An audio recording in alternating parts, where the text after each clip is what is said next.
Happy Halloween, Trojan family. I'm Erica Maldonado Singh, Associate Director of USC Dornsife Alumni Relations. Thank you for joining us for today's Dornsife Dialogue. If you're watching on Zoom, you're welcome to submit a question at any time using the Q&A button at the bottom of your screen. If you have to leave today's discussion at any point or you want to watch or listen to it again, it'll be on our Dornsife Dialogues podcast, available on all of your favorite podcast platforms. And a link to the video will be on the Dornsife Dialogues section of our website. Make sure to follow USC Dornsife on all social channels. Our handle is at USC Dornsife. Now I'll turn it over to the Dean of the USC Dornsife College of Letters, Arts, and Sciences, Amber Miller. Welcome to our Halloween edition of Dornsife Dialogues. My undergraduate folklore course taught me that paying attention to the themes in movies, campfire stories, and other legends helps us to understand the cultural anxieties of the moment, and horror films in particular bring some of our deepest fears to the surface. Being an 80s kid, the movie that scared me the most was A Nightmare on Elm Street, with that iconic villain Freddy Krueger, who attacked teenagers in their dreams. I've since learned that the film's director, Wes Craven, was inspired in part by Germanic folklore and drew on the archetype of the boogeyman. Freddy first appears in the early 1980s, a time when conspiracy theories about satanic cults and infamous serial killers grabbed the headlines. But I suspect that the underlying theme of the powerlessness that kids and adults too often feel, of seeing the danger in the world but not being able to do anything about it, is what really got to me. While our anxieties change with the times, the popularity of horror movies remains. I'm looking forward to hearing what today's panelists have to say about it all, including why it is that we're so drawn to a genre designed to scare us out of our seats. Today's panel will be moderated by Karen Tongson. Professor Tongson chairs the Department of Gender and Sexuality Studies and holds appointments in English and American Studies and Ethnicity at USC Dornsife. She is the author of 3 books, co-editor of an award-winning book series, Post-Millennial Pop, and co-hosts several podcasts.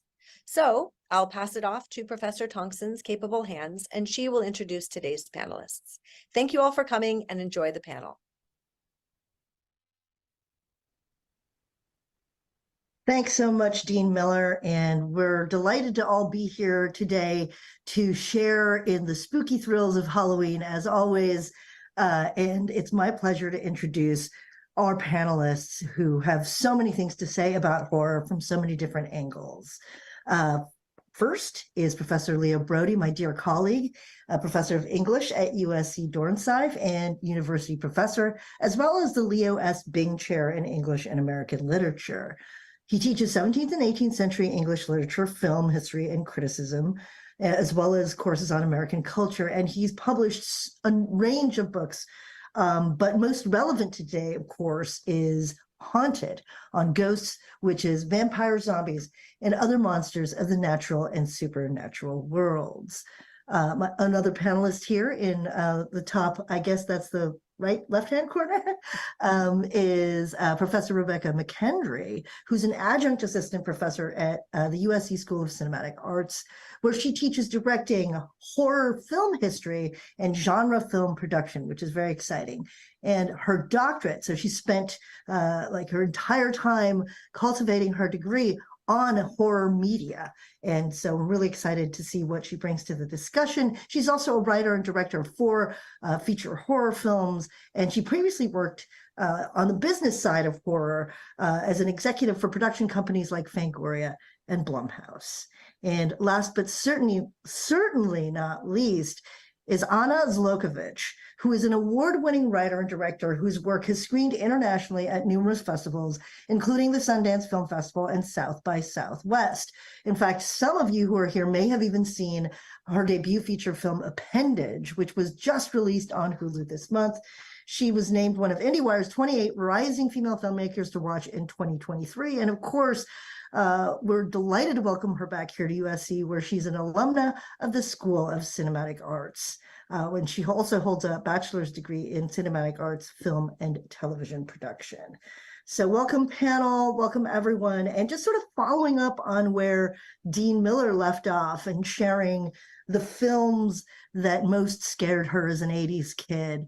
I have to say that the film that I think scared me most, in part because of my family's Catholicism and anything having kind of to do with like the intersection of religion and horror, was The Exorcist. And I'm wondering for each of you what that film was as well and why.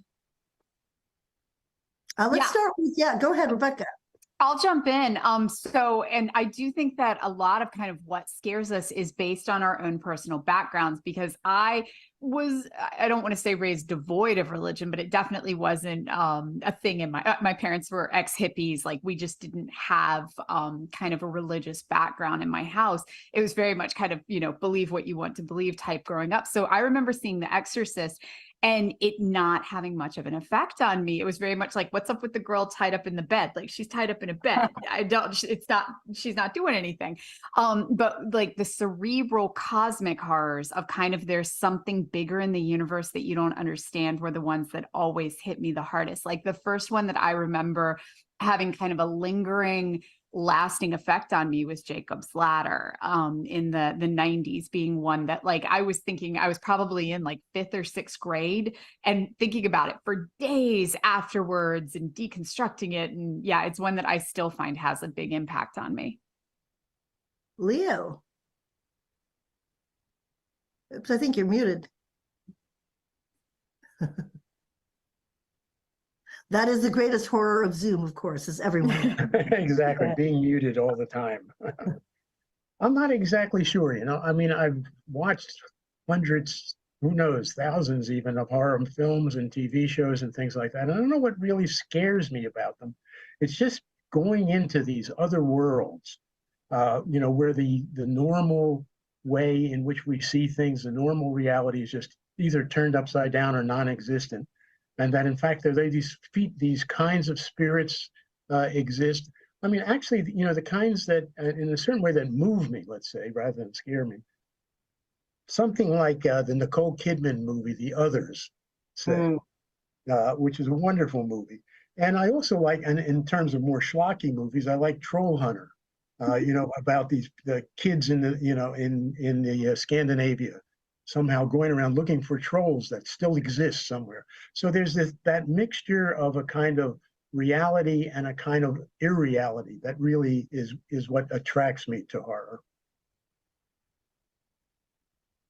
And Anna, as a creator of horror, I mean, I'm sure that you have many influences, but let's start with something that really scared the pants off of you when you were younger. Yeah, no, totally. I mean, I don't know what this says about me and my history, but I would say in college, I started getting exposed to horror films. And the first one that kind of deeply spiritually disturbed me was Eraserhead. I consider that a horror film. And I was just like, what is happening? What is going on? Why is this little creature so scary?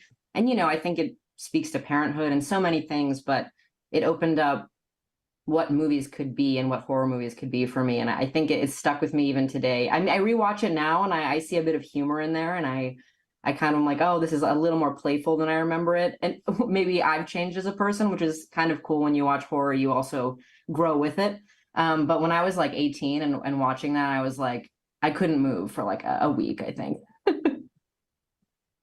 Well, it's great that we all have so many cinematic touchstones across the ages, but, sort of as Dean Miller alluded to in her intro, obviously horror as a genre, as a form of expression, has existed for a very long time. And of course, through not only folk cultures, but literature.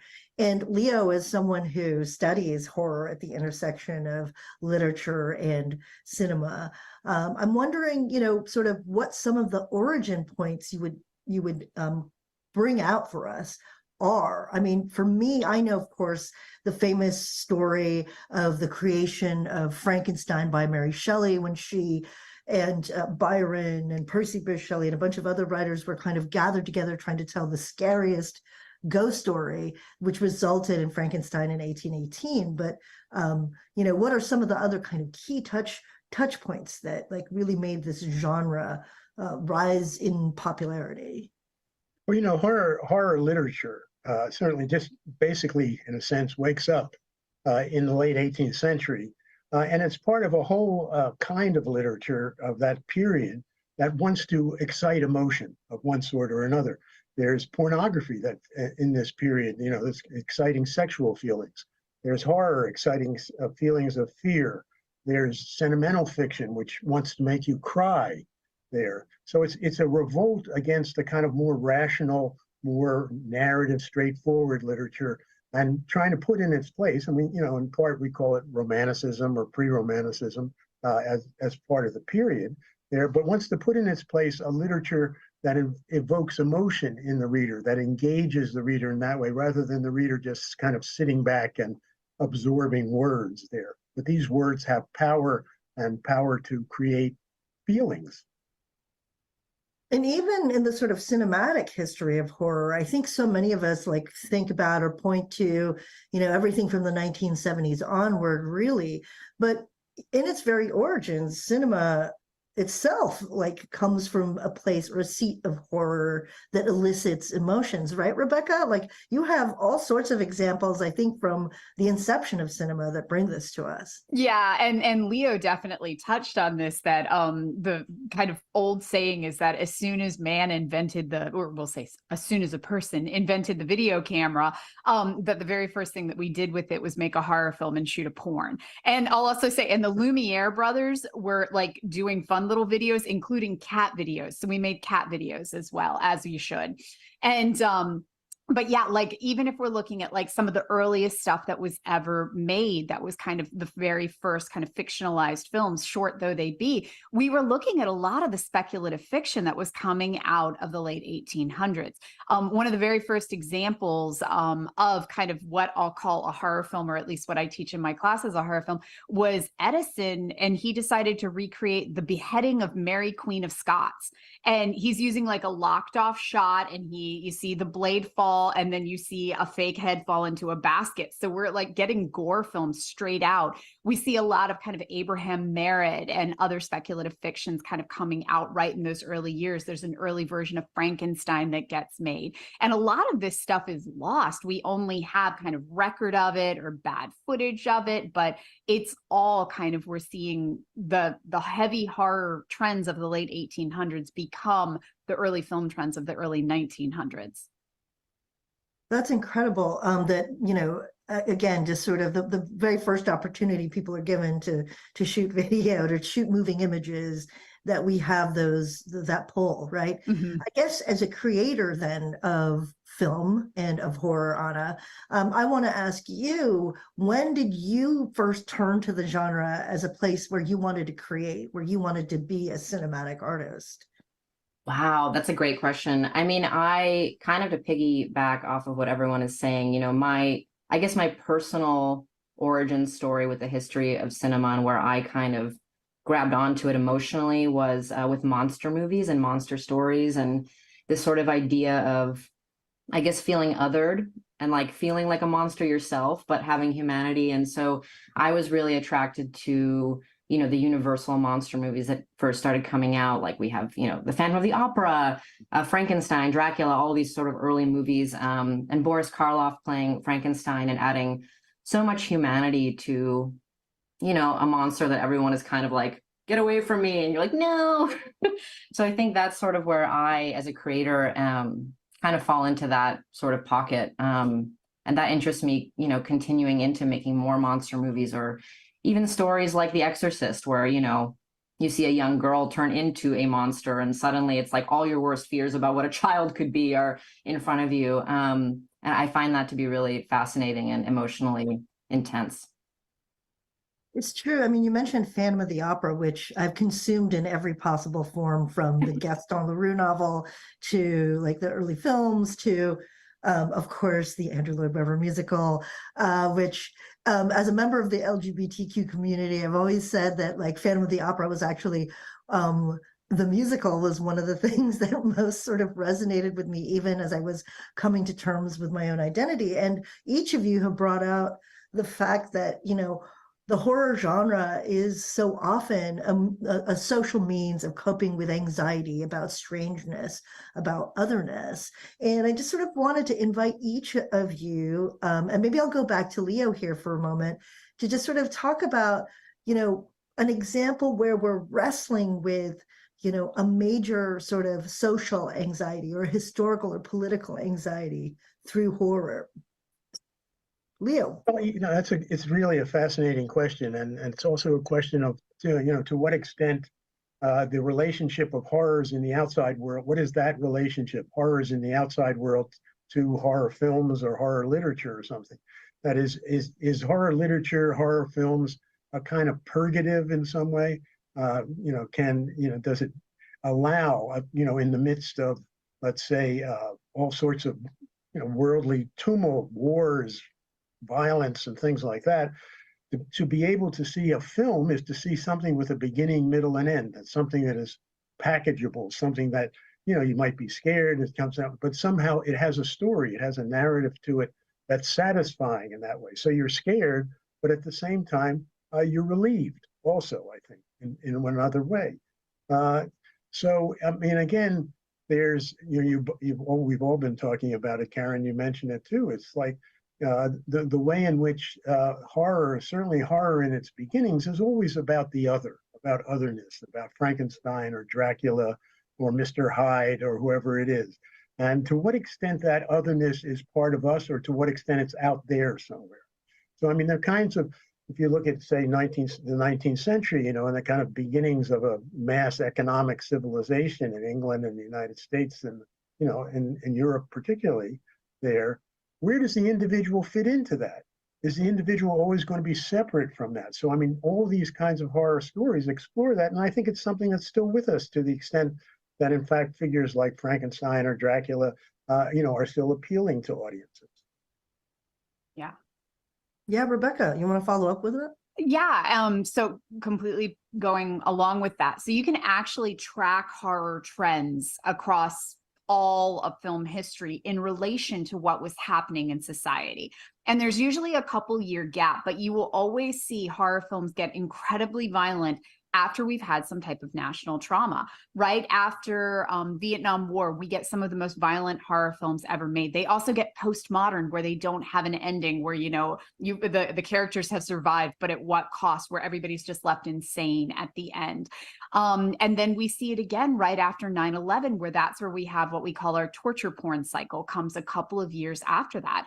And so when you look at it, horror films function somewhat as a catharsis for people, where after we have been through something traumatic, we'll see this kind of echo chamber happen within the horror world. And even now, what we're seeing, the big question was, what are we going to see after the pandemic? Because everybody knew that this was something traumatic that was happening. Nobody really knew how to take it. And when I was doing consulting on where we would go, everybody kept saying, so are people just going to want comedies because everything was so serious? Like, are people still going to want to watch horror movie because our lives became a horror movie? And what we've actually seen come out is a trend called that is being termed liminal horror. And so, which I can talk about later, but it's this kind of these trends that happen. And then even on a personal level, I think that a lot of the times when you're looking at somebody's favorite horror film, it's because there's something in it that hit them at a very particular time. That's something that spoke to them at a very particular time in their life. A lot of it's going to be during our formative years of, I found this horror film as I was going through teendom and felt like the other. Or even just recently for me, right as we were realizing that we needed to have my son tested for autism, I watched The Babadook.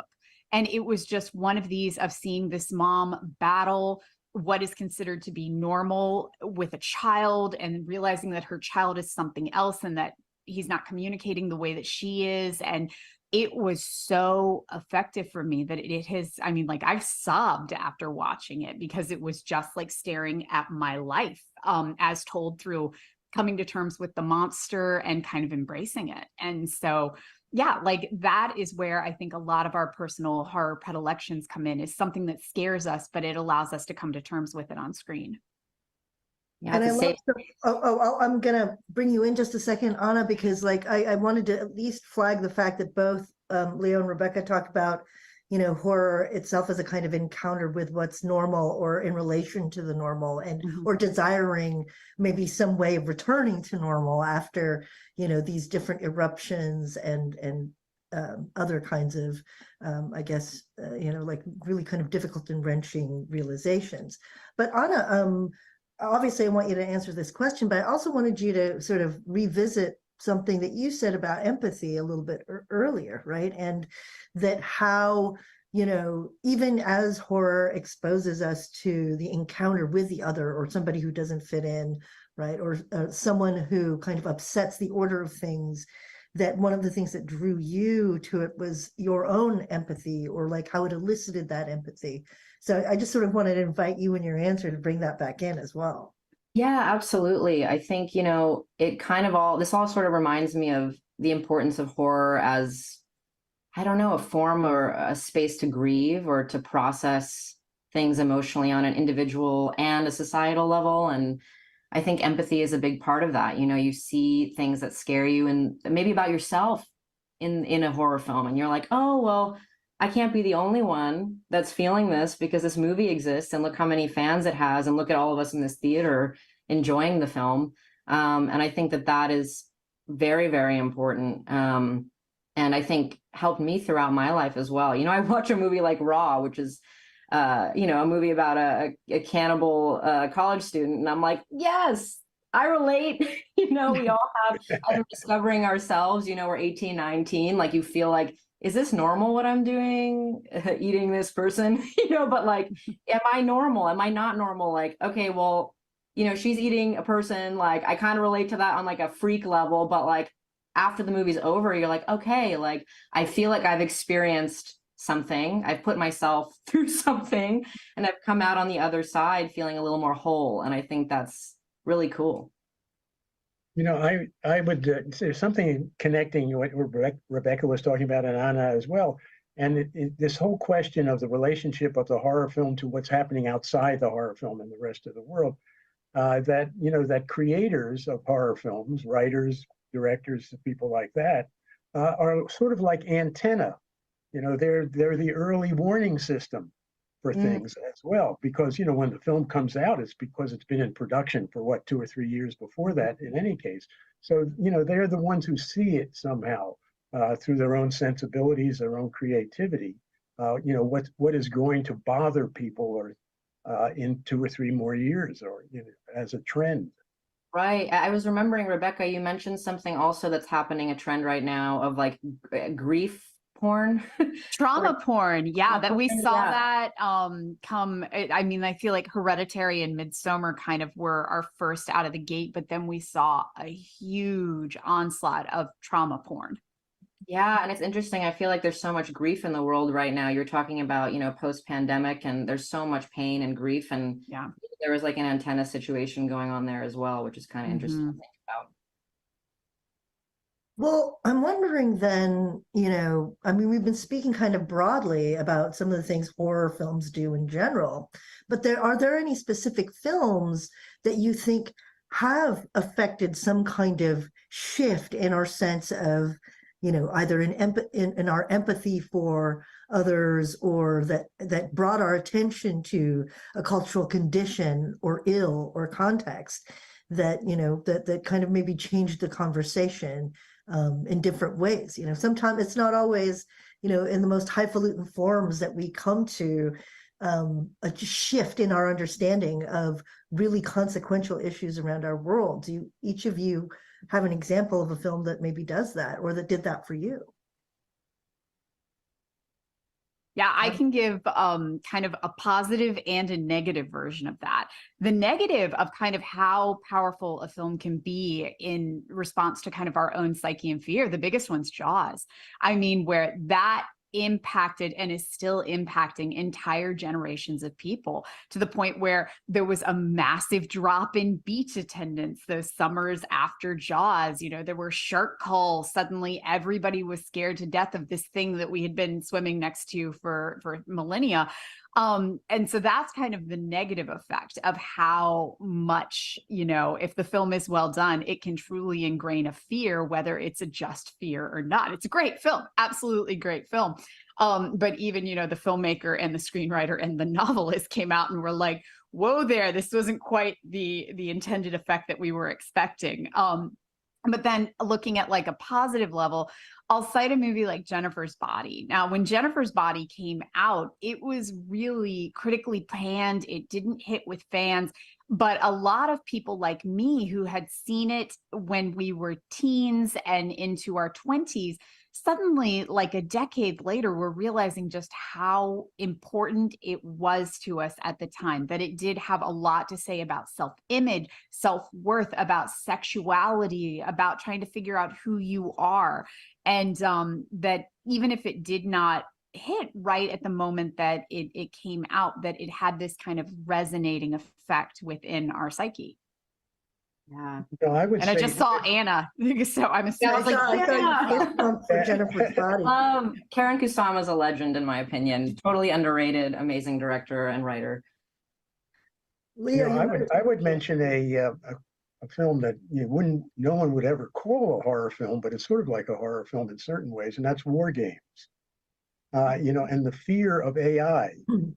This is 40 plus years ago, almost. The film that comes out that in fact is so prescient about what kind of fears we have now there, and AI itself.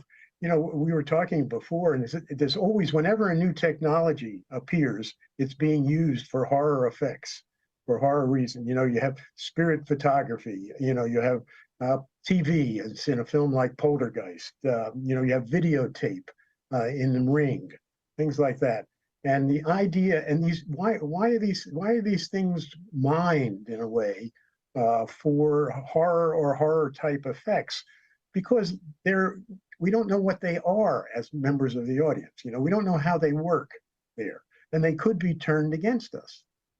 Terminator, films like that, same way, same kind of a new technology that we fear. I suppose it all goes back to Frankenstein, essentially. The idea that science is something to be feared in that way. And of course, now with so much anti-science in the world, and people who don't believe in science, it becomes a real national issue. Yeah. It's interesting too, in this conversation, made me think like Jaws was such an eventized thing. Like people were lining up around the corner to see that movie. And I feel like times have changed so much now. It's hard to get a movie into theaters. People are experiencing movies more individually on streamers. And I'm kind of curious to see how that affects shaping conversations. I mean, I guess things maybe move to the internet, but that sort of communal experience, I feel like, is so important in that. And I feel like the last time I had that with a very influential horror film like that was Get Out. I remember people being like, oh my God, like screaming in the theater, freaking out, like packed to the brim. And so it's interesting to consider in the future how that might shift or change, or just interesting to think about. Yeah, Get Out. I mean, one of the basic movements in the history of horror is from the horror, the monster, whoever it is out there, in another country, and Dracula has to come from Eastern Europe to England, things like that. And gradually it gets to become closer and closer to home, and more. I mean, something like Get Out. It's a domestic horror in a certain way. The call is coming from inside the house. Exactly. Yeah. Exactly. Yeah. And you're sitting there on your couch watching a streaming show. I mean, there you are in the same way. The only time I ever had an experience like that was actually to see when I saw Dawn of the Dead, and I had no idea what it was about, but I saw it in a shopping mall, like the shopping mall in Dawn of the Dead, and we came out of the movies, and there were, and all the stores were closed, and it was totally empty in the same way. So that kind of, my own experience and the experience of the film somehow melded together. I'm a huge fan of streaming. Like, I love attending theatrical movies, but I pick and choose which ones I go to. And I actually find streaming films for myself to be a lot more terrifying, honestly, a lot of the time, because it is me alone on my couch, often after my kids have gone to bed, watching something. And I feel so much more alone watching stuff like that than I ever would in a theater. And so if it's something like a Five Nights at Freddy's, where it's a bigger spectacle film, I'll always try to make it to the theater. But a lot of the smaller stuff that I find terrifies the crap out of me. I've even films that I've watched both ways. There's a new one, Argentinian film that just came to Shudder called When Evil Lurks. By far one of the most gruesome, brutal horror films I've seen in a long time. It's amazing. I saw it both on my TV by myself and then again in the theater, and I swear it was scarier by myself. And so, yeah, I'm a big fan of streaming films. I think that it also kind of levels the playing field of horror. Like going to see a horror film, and it's much like VHS did, where, you know, going to see a horror film in a theater is a bit more of a commitment than clicking a button on Netflix. Just as you might not have gone to see, you know, I Dismember Mama in a theater, but if you're just renting the VHS tape, it becomes lower stakes and we get an increase in horror fans. We're just about to address some audience questions in a moment, but Anna, I wanted to give you a chance to also just kind of chime in here a little bit as someone who's just had a film come out on a streaming platform. I just wanted a little insight into your process, because, you know, we've been talking about all of these things that go into how horror is received, but what goes into how it's made, or what, you know, were you kind of thinking about when you were making this film and the effect you wanted it to have, and maybe even in thinking about the audience response you would want for it as it's streaming to all of us? Yeah, absolutely. I mean, it's like, it's so crazy to try to make a movie. It's so hard. It's hard to get something greenlit. You know, you work on things for years and they don't get greenlit. And, you know, this experience that I had with Hulu, I was working on another movie, you know, I was like, we're hitting year 5 and I'm like, it's not getting made. And then this movie kind of came in totally out of left field. And they were like, do you want to make a short film for Hulu? Do you want to pitch? And I was like, yeah, sure. And I pitched like 5 ideas and they picked Appendage as a short film to make, you know, which is something that I guess you normally wouldn't get to do. And that's a streaming specific opportunity.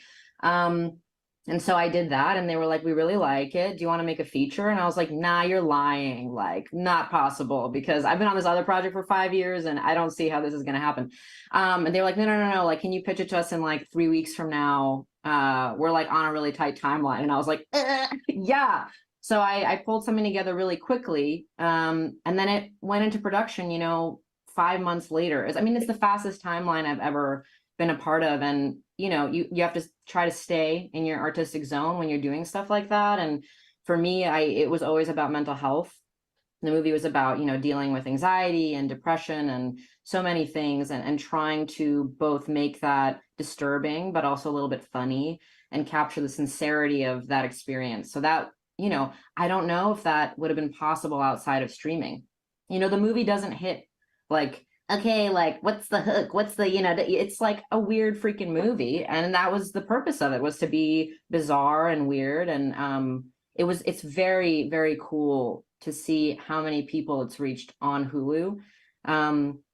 And just the fan base that's grown in sort of like a cult type of way. And I don't know if that would have been possible theatrically. We have had a few screenings in theaters, and it's very cool to see people laughing and screaming and gasping.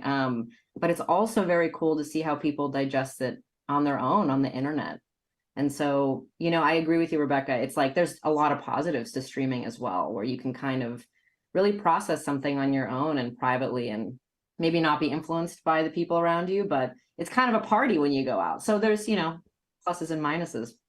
Well, as someone who is actually a total scaredy cat, and, you know, it's my spouse is who loves horror and is always trying to get us to watch horror films. You know, I think that I'm much likelier to relent to watching something that's scary at home so that I can have my outsized response or what have you. Because also, like, I've paid many times to see films like, you know, the Others or The Woman in Black or what have you, and just basically spent my entire time in the movie theater covering my eyes. So that's sort of like, I don't know if that's really worth the investment in the movie ticket. But we do have some audience questions that have come in, and, you know, it's sort of a slight shift from horror movies to Halloween and how they're intertwined together. Look, it is Halloween today, right?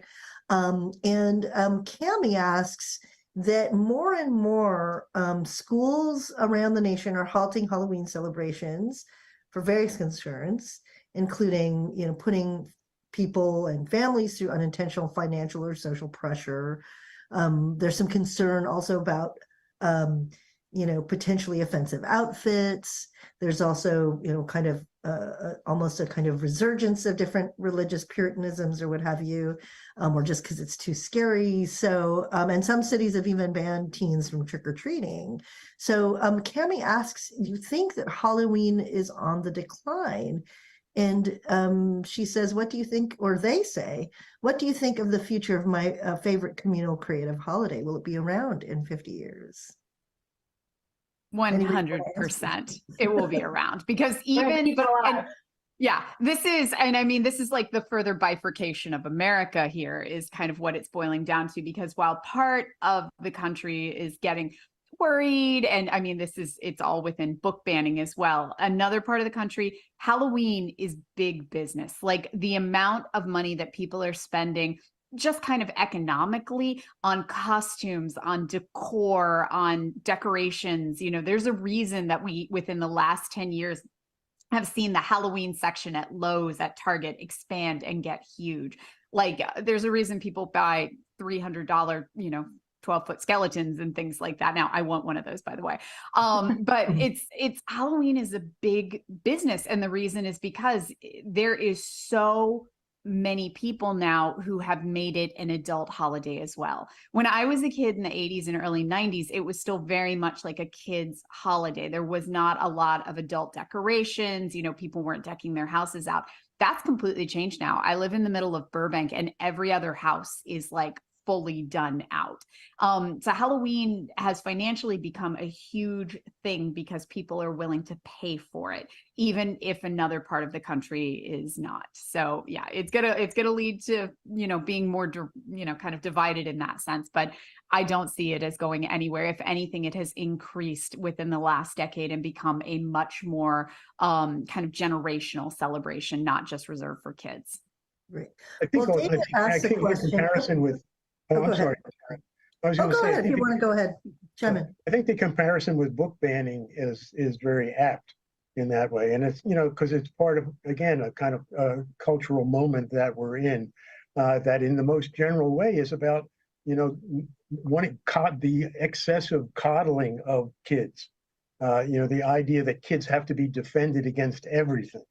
And that, something that's going to bother them, according to the parents who think it will bother them, has to be banned or has to be made illegal or whatever it is. Of course, part of growing up back then, we were talking about, when you were in the 80s and 90s when it was a kid thing. I mean, it was part of it, it was part of the experience. Being scared was part of the experience, just like watching a horror movie. Being scared was part of the experience, and being able to overcome that or somehow bring that into your sense of self and not run away from it. Anna, I actually have a question for you from, it's sort of related to something you said when you said you wanted to make something that was also funny when you made Appendage, that had a kind of strange sense of humor. And David asks, do you have any thoughts about the comedy horror mashup? It seems like more and more horror films have a sort of tongue-in-cheek quality. And so, obviously, you're into it, but say a little bit more about that. And any of you, of course, are invited to chime in with particularly good examples of this. I think horror and comedy are the only two genres where you have to really craft something to get an audible response from an audience. And so to me, they're like sister genres and they go together very, very nicely. And I think, when you are dealing with heavy material, dark themes, it is really nice to have a bit of comedic relief. And whether that's like in a couple moments, even Talk to Me, like I just rewatched it this morning and there's like a ringtone that's like, ding, ding, ding. It's like the Minions thing. And I was like, that is so funny. It's like a little piece of something that alleviates a very, very heavy film. But I also think it's great when horror comedies are straight horror comedies and, they make you laugh all the way through and then they kind of come out of left field and scare you. And, it's a genre that I'm just now kind of, learning to love even more. And I think Jennifer's Body was the first one that I saw where I was like, this is freaking awesome. Like, they're tapping into something really real and very scary, but then I get to laugh and kind of have fun while we're doing it. And I also think, you know, because of that, maybe it's judged a little more harshly, because I think adding comedy can kind of make it less pretentious. And sometimes people are like, that is not, you know, they're not into that. And I think it kind of makes it more commercial in a weird way. I mean, to me, at least, to my palate. Yeah, I'll continue with that and say, first, horror comedies are my fave. That's like my fave subgenre across the board. But for studios, they are a really hard sell. It is really hard to get something that is kind of an obvious horror comedy off the ground right now, because you think about it, like scares are something that kind of transcend cultures. Like, you know, a spider jumps out at you, it's scary in America, it's scary in the Middle East, it's scary in South America, it's scary all over. Humor is not. And so if you're looking at a big film that you want to take on a global market, the idea of mixing humor into the scares becomes a really difficult thing. And so studios are really hesitant to move forward with them a lot of the time. Like, humor and horror in general is just a tough sell. We are seeing it happen on the streamers though. And as long as things are being successful on Hulu or Amazon, I'm hoping that the studios will kind of, you know, follow along with it. But what you do as a filmmaker, if you are shopping around something that is a horror comedy, you don't put the comedy word in because that will freak out the studios, but instead you offer tonal cops. You say it's like Ready or Not, which, you know, is, I look at that and I'm like, it's a horror comedy. It's got great dark humor in it, but you know, from a studio standpoint, it was still scary enough that they could sell it. And so that's kind of, it's a weird, hard thing to describe humor mixed with scares on a studio level. Right. Of course, you have, you know, films like Young Frankenstein, say, you know, which managed to do this in a very brilliant way. And I would say, you know, even like the Rocky Horror Picture Show too, which is, again, you know, it's scary, but it's a scary situation. And both of them are playing with horror motifs. And, you know, part of the humor comes with that, playing with it, that it's both serious, it is a horror motif, it is something scary. I mean, even the Scream movies are doing very similar things with it. So it's, you know, it's the self-consciousness about what it means to have a horror film. You know, what are the beats in a horror film that everybody knows, and then to play around with them in that way. I think that's often very appealing. And Rocky Horror I always find fascinating, just because it's such a communal experience there. Yeah. You know, and it connects to the audience so markedly. Yeah, absolutely. I feel like, you know, Happy Death Day was another great, you know, franchisable horror comedy. I think Chris Landon does such a great job with those. And Freaky. Yes. I mean, you know, they do well and they do well. Yeah. Yeah. I just saw Fall of the House of Usher, which was Mike Flanagan's series on Netflix currently. I mean, for various reasons, obviously, also as a literature professor, right? So, but there's definitely a lot of humor, dark humor in that, along with the kind of thrill of the intertextual references and what have you, which a lot of horror has as well. Sienna asked a question about something that we discussed a little bit earlier about navigating the line between inviting viewers to identify with transgressive portrayals of otherness, or to, you know, kind of perpetuate the social othering by villainizing or re-victimizing certain marginalized characters. In what ways have you seen that in either direction? Maybe bring in an example of one or the other, if not both. I'll kick off by saying some of my favorite horror films are the ones where it blends them. If you think about, I feel like Pearl's a really good example from a couple of years ago, where we are following her around as our protagonist. We are on her side. She is the main person that we are following. We are meant to side with Pearl emotionally and connect with her, but at the same time, she's also the monster. She's also the evil, the villain in the story. And so I always find it really fascinating when they get combined. I feel like American Psycho does that. Yeah, it's a hard thing to do properly, but when you do it, it really kind of leads to this amazing confliction within the viewer. Well, and of course, Hitchcock's Psycho, again, is the kind of progenitor of this as well. to follow what seems to be the protagonist, who then gets killed, partway through the movie, and then the person who seems to be, a totally nebbishy person turns out to be the killer. So, I mean, those kinds of Jekyll and Hyde reversals, I think, are part of that genre. Yeah, absolutely. I totally agree. And, as a creator who's interested in characters like that, this is like it's a great question. And I think about it a lot. And I do agree that mixing the two is, the best way to go in a lot of ways. Because I think you honor the strangeness by also showing some of the pain, but then you're always in that character's POV and always, this is the side that we're on. And I think it's really important as a filmmaker to remember that with each scene, this is our hero.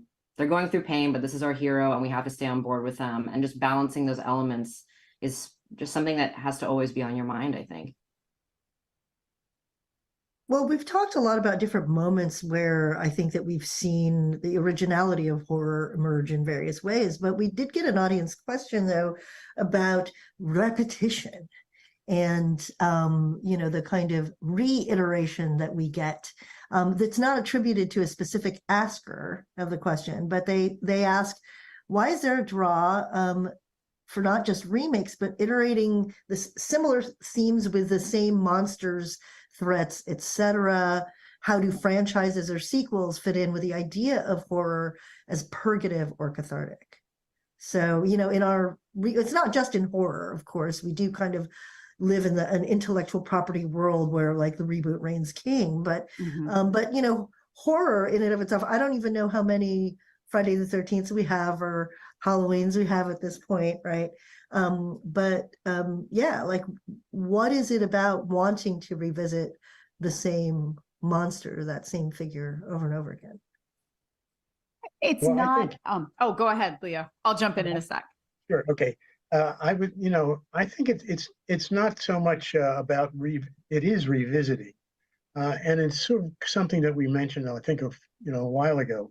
That is, in terms of the fears that horror raises there, once the monster is killed or the horror is over with, that doesn't mean it's over with. You win the battle. You're always winning the battle, but you never win the war. And so the whole idea, and horror, I think, particularly of all genres, and of course, all genres do this. Rom-coms do it, comedies do it. They're always playing on past versions of themselves. But horror, perhaps even more than the rest does, because in fact, it wants to raise the kind of fears that are innate in human nature and deal with them in one way or another, and finally come to an end. The end appears on the screen, but the end does not appear inside the self. You have to do it again and again. And I think, people who are attracted to different kinds of franchises, different kinds of horror movies, again, want to go through that process again and again. It's sort of like, being tough, taking the risk, going to the edge. How many times am I going to go to the edge and still be saved? I'm going to watch another horror movie. Yeah, viewers in general, we tend to find something that we like and kind of just keep watching different versions of it. It's the model behind Lifetime. It's the model behind Hallmark. Like all of those movies, it's the model behind murder documentaries. Like they all kind of have the same formula and function the same. So it's not just limited to horror. It's if you like romantic comedies, they all follow that same pattern. With horror, we even go deeper and divide it into subgenres of, I tend to like slashers or I tend to like body horrors. And then again, they are haunted house movies. They follow that same pattern. And so we do tend to kind of say like, this is the type of pattern that I like to follow, but then it's all about what the filmmaker does to kind of mix it up or make it more interesting. Franchises and reboots, they'll run in kind of a cyclical nature of whether Hollywood is gravitating towards those or whether they're looking for new IP. Right now, specifically this year, has been all about IP reboots and franchises. Like if we look at the major films that did theatrical, it's like Five Nights at Freddy's, Evil Dead, Saw, Scream, The Exorcist, Insidious. Like these are all based on prior IP. And a lot of that is because they're relatively low risk for studios. If you're going to put a huge amount of money into something, and it's Scream, well, the marketing's kind of already done for it because you don't have to sell a whole new concept to an audience. You just have to smack Ghostface on the poster and we'll all turn up in droves, anybody who's ever liked a Scream film before. So the IP reboots are always going to be a lower risk, and those become kind of the studio tentpole movies because they know it's going to make money just because Ghostface is in it every single time. So they're such a huge part of the horror landscape and always will be in some degree. Anna. Yeah, it's super interesting, you know, from like an artist perspective. I have a lot of pitches and a lot of meetings, and they're always like, okay, but like if you have any IP you like, let us know. I was like, okay. Every pitch meeting right now.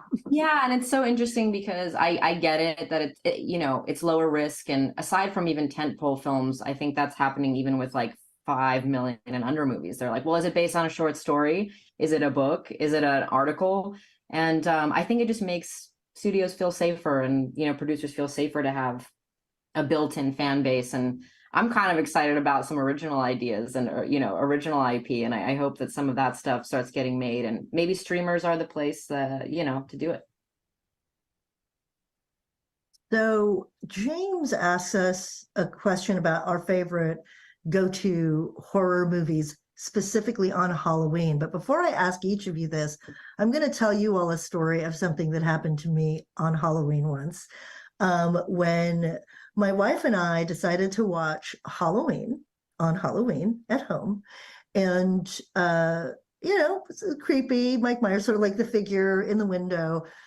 I wake up to the sound of my partner jostling me in bed saying, help, look, oh my God. And there was a figure backlit in the window. And I screamed. The very first thing I screamed was, what are you doing here? Are you real? Because it just sort of was like in that liminal space between waking life and what have you. So I do have to say that the original Halloween remains the scariest film for me because that happened. And it turned out that this person, I think, just wandered from a Halloween party on Sunset Boulevard, like into our neighborhood and ended up in our backyard somehow and really creeped us out. But he also came to the front door and poked his head in like this little kind of Spanish door inlet and said, let me in. I come here all the time, which also I think that's only something a ghost says, right? I sort of felt like I was living in the realm of the supernatural in the liminal. In any case, that's why Halloween for me remains the scariest film, in part because of what happened there. But do you all have any examples of your go-to Halloween films as we close out, or a scary thing that happened in relation to watching a horror film? I would say that, you know, I love Halloween in that way too. And I love it particularly, you know, just because it puts you in the position of the killer so much. You know, they hear that breathing on the soundtrack. I mean, that is almost scarier than any of the slaughter that goes on. That somehow that breathing, you're breathing, that killer is breathing, and it's, you know, that identification, I think it just drags you right into the film, and it's really hard to forget. Yeah. Yeah. Halloween watches for me. So when I'm thinking about like what I want to watch on Halloween, I always want something that's fun, something that feels like it's moving. And I always want it set on Halloween and to kind of create the idyllic Halloween atmosphere for me. So from my childhood, Monster Squad is one where it is this kind of just celebration of monster loving kids, of being the other. It's set on Halloween night, so you feel that kind of infused in. And then again, these are kind of personal tastes, but Trick or Treat and Trick or Treat, two vastly different films. Trick or Treat being this like bonkers 81 that's like a killer heavy metal slasher ghost. It's really fun. And then Trick or Treat being a more recent one, anthology film that is just a celebration of the genre in general. And I'll give one deep cut. Lady in White is a 1980s ghost film set on Halloween. It's kind of in this bucolic little, you know, it feels like Maine town, that it's a good, tight little ghost story that I always think of as like a tight little Halloween, genuinely scary movie. I think I'm going to be watching The Conjuring tonight because that movie actually genuinely scares me. And no matter how many times I watch it, I'm always scared. So I'm gonna get into a genuinely scary zone tonight and do that. I also have a scary story to share. In college, my freshman year at USC, I was watching The Exorcist with my roommate, and we had just made smoothies in like the common area. We were like, yeah, oh my God, we're gonna watch The Exorcist, woo! And it was like Halloween, or around Halloween. And we left the blender on the common room table. And you're living in a dorm, you leave the door open, it's chill. And so we go into her room and we're watching The Exorcist and we're eating popcorn and drinking our smoothies and like having a great time. And like 10 minutes go by and I'm like, you know what? I need to go to the bathroom. Hold on. And so I go to the bathroom and the blender has moved off the table onto the floor and it's just on the floor. Why? We don't know. No one else was there. And we went around asking the entire dorm if anybody had come in and moved our blender. I'm sure somebody came in and moved our blender, but to this day, we're like definitely an evil spirit that was conjured by watching The Exorcist. So that's my story there. You don't want to share in which dorm, do you? It's for our audience here. The Arts and Humanities dorm, Parkside. So Parkside people, be wary. Watch out tonight, Parkside people. Well, we have a couple of minutes left, and I just want to make sure that each of you get your parting scary thoughts out to our audience before we go. If there was one thing that you want to convey to people about the experience of horror as a genre or in thinking about it, what's your big takeaway for folks today? Like, what do you want them to remember about this, about horror, when they decide to either try to re-encounter it or look at it anew after our discussion today? Leo, I'll start with you. Well, I think, part of the discussion is interesting because we're talking about the horror films and horror literature and horror situations, horror paintings, whatever, in the way as academics as we do, which allows us to stand back a little bit from the feelings that, in fact, these works evoke in us too. And I think, just being able to understand how essential horror is, in fact, to our views of the world. I mean, horror, I think it was mentioned early on when we were talking about it, horror and religion, I think you mentioned, Karen, are very closely connected in that way. And depending on what your religious background is, it modifies your view of horror. And, these are really essential feelings that you have that are, part of your character there too. And, by the same token, in a more general way, I mean, what horror is about is that odd and peculiar and ambiguous line between what's alive and what's dead, what's here and what's absent there. So it requires, it is a way to as religion, and they're like twins almost. It's a way of trying to understand the mysteries of the world and the mysteries of character. So that's really its lure for me, and I think it's continues to be fascinating. Mm-hmm. Anna. Yes. Yeah, kind of along the same lines, I think that we spend a lot of time as humans trying to avoid feeling bad or scared or just uncomfortable. And I think, Leo, you mentioned this earlier, it's kind of essential to feel those things and to learn how to process them and incorporate them into your life. And I think horror can be spiritual in that way, where you're like, oh, I'm allowed in this hour and a half to feel insane and scared and bad and good and all the things. And, I think if you're a person who's going to reopen the door to horror, that might be a nice way to look at it, where it's like, oh, I can kind of put some of my bad feelings in here and then feel good after and use that as like a processing tool. Rebecca. Yeah, continuing with that, there are now studies, books, entire documentaries that link horror films to mental health, that for a lot of people, that it does have this incredibly positive effect that, when you're looking for a way to deal with stress, to deal with emotions, to deal with personal trauma, that there is, you can go punch something, some people are going to go, do another hobby. And for some people, they can excise mental demons through horror films, that it is a way to kind of come to terms with things, or at least lose yourself for a little bit and process what's going on. And I'd also like to say that it doesn't need to be something that you do one day a year. that it is perfectly acceptable and okay to decide that, you're in the mood for a horror film in April, and that it is still there for you, and that there is something for everybody.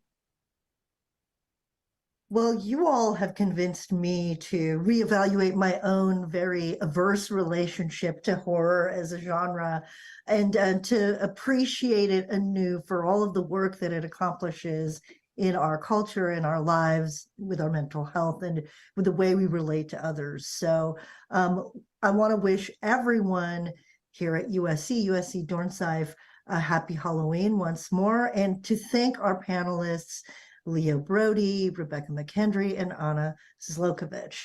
Have a wonderful day, and thank you all. Thanks for having us. Happy Halloween.